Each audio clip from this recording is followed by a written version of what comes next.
Greetings, everyone. Jonathan here from Plagiarism Today, and today I want to talk about Jammie Thomas, kind of one of those bizarre old friends of the Copyright 2.0 show whose case came to a conclusion yesterday when it was announced that the Supreme Court will not hear her appeal. Really quick to recap the entirety of the Jammie Thomas case.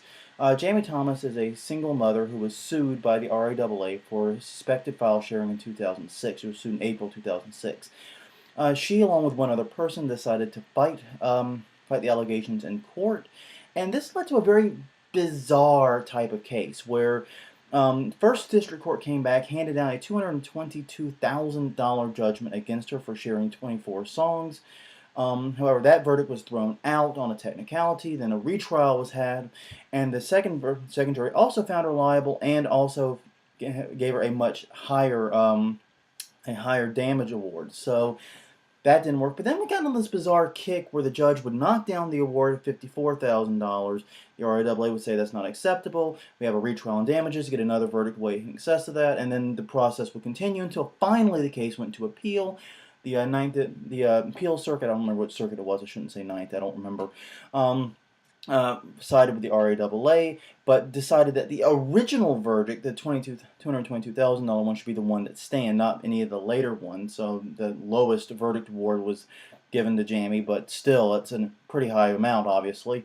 And then she appealed to the Supreme Court. The Supreme Court, at its discretion, can take or not take cases, and said without comment that it will not be hearing this matter. And it wasn't really a shock. They didn't hear Joel Tenenbaum's case either, the other person who fought back.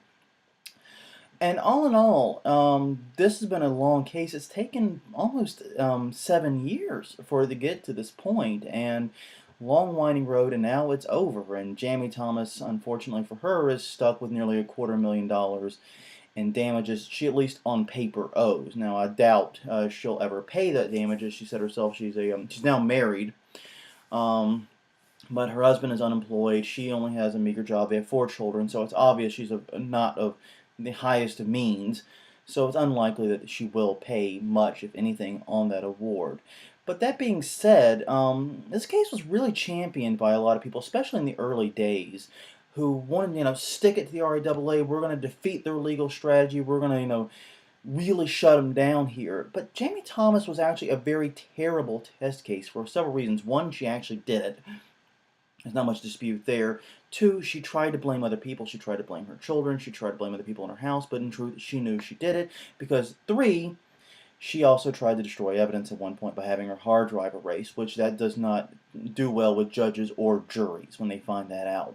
So long and short of it is she was a very terrible test case for this, and a lot of people goaded her into fighting this when it really wasn't in her best interest. There were other better test cases out there that didn't actually fight because either A, the RIAA dropped them pretty quickly because they realized they couldn't win, or B, they just decided to take the settlement route, spend a few $1,000s, and end the case. Now, in Jammie Thomas's case, that probably would have been the practical and right thing to do. She could have pleaded, poverty. She could have pleaded ignorance. Then she probably could have gotten either a payment plan, or she could have gotten, something to help her out of this. And she might have even, in some cases, I know they dropped damages altogether.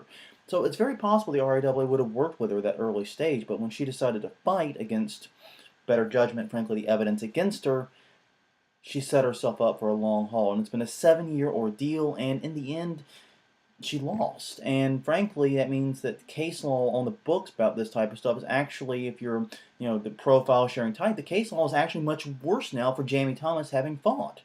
So, I don't know. It's just one of those things. I personally believe Miss Thomas, now Thomas-Rasset, by the way, I should be clear about that. She's now Thomas-Rasset. Actually got some pretty bad advice on how to fight the RIAA, how to stick it to them, but not advice about how to protect her own interests. And that's how it seems to me. Like I said, I'm not going to question her attorney. I don't know what was said between the two of them, but it really looks and it feels like someone was whispering in her ear things that she should do that really were not for her, and more for the issue at large. So, I guess we'll see what happens from here on. Really, that's the end of the line of the case. They don't call it the Supreme Court because there's another one higher than it. So, long story short, she's out of appeals. I guess we'll see what comes of it, and if anything. Well, on that note, everyone, thank you very much for joining us. Until tomorrow, this is Jonathan Bailey, signing off.